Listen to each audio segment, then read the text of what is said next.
My name is Morwesi Theledi. I grew up in Soweto.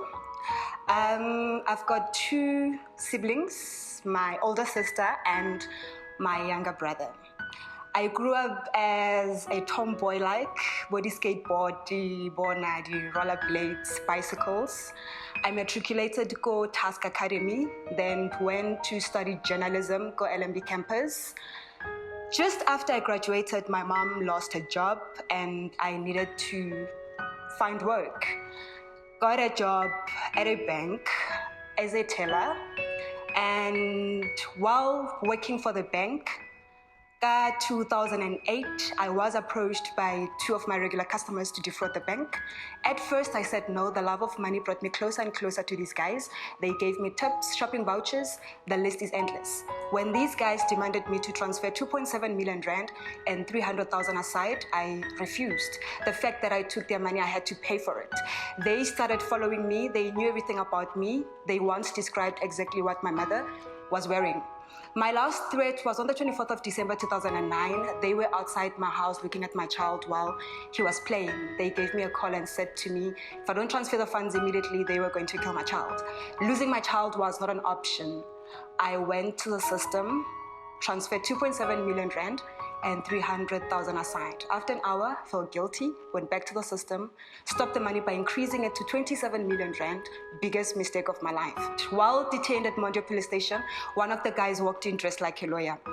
He said to me, if I point any one of them, if I tell the court the truth, they were going to kill my child. Again, losing my child was not an option. I chose to lie. I chose not to point those guys out. By so doing, I got sentenced to 10 years.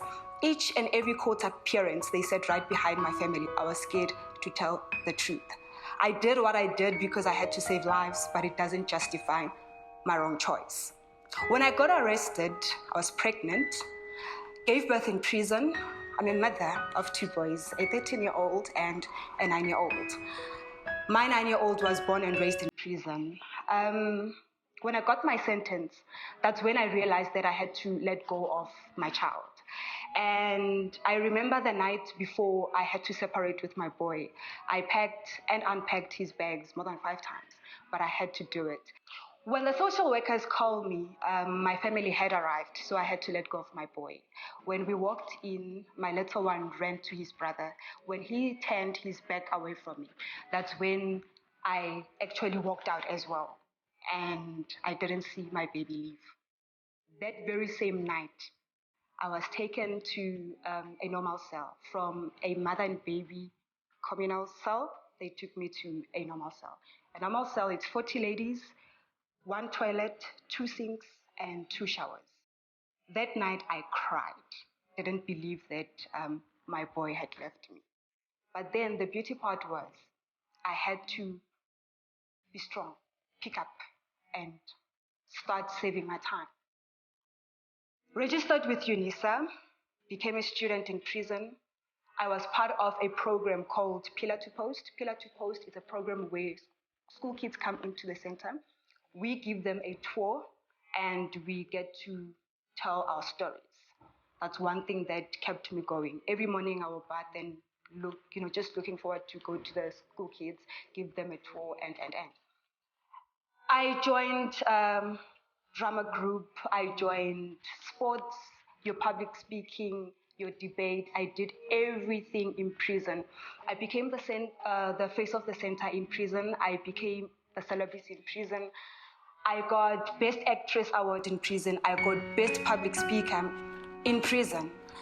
And through my sentence, I realized that you can turn a bad situation into a good one. While saving time, I decided to transform myself, change my life, and become a better person. During my incarceration as well, what I've learned is that patience, it's the most important thing. Many times in our lives, we are defined by our situations. We let people define us. We let, a surrounding, a problem that you are facing define you. And I made sure my problem doesn't define me. I remember when I got my Best Actress Award, Arts and Culture came to the center. and they wanted us to prepare a drama piece. I became the scriptwriter of that piece, Shattered Dream. I was the leading actress as well. We got to travel to Grahamstown, your Durban, your Cape Town. Yeah, the list is endless. I don't say that prison is a nice place. Prison is not a nice place. Imagine they get to lock us up at 3 o'clock in the afternoon. They get to open us the following morning at 7:30, plus minus 16, 17 hours being locked up. What do you do with that time? I used my time wisely.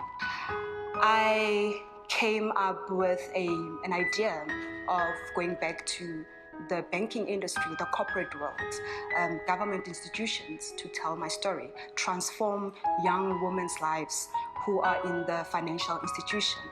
Telling my story, just for them not to make the very same mistake that I did. I registered my own company, Ugozi Solutions, Ugozi means inspiration. Its primary focus is to deal with corruption, bribery, and fraud in a workplace. If you've got a company and you have lots of theft in the company, fraud, your employees, they are not on par, Ugozi is the solution.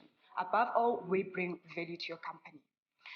The things that I'm busy with at the moment, I'm also a theatre actress. I was casted by Obabu Edmond Mhlongo. It's called The Carrier. It's a two-hander piece. I get to play 5 male characters and 1 female. It's staged by myself and Lakismaile. We are both ex-offenders.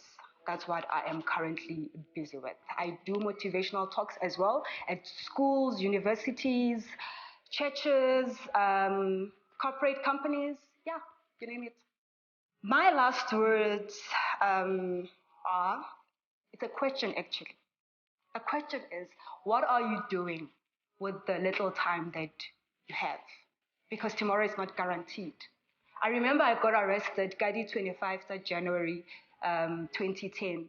On the 24th, I slept not knowing for tomorrow I'll be incarcerated and I'll be gone for 6.5 years. What are you doing with the time that you are left with? It's time to change your life. It's time to fetch the dream. Is this something that you want? Go fetch it. I fetched it.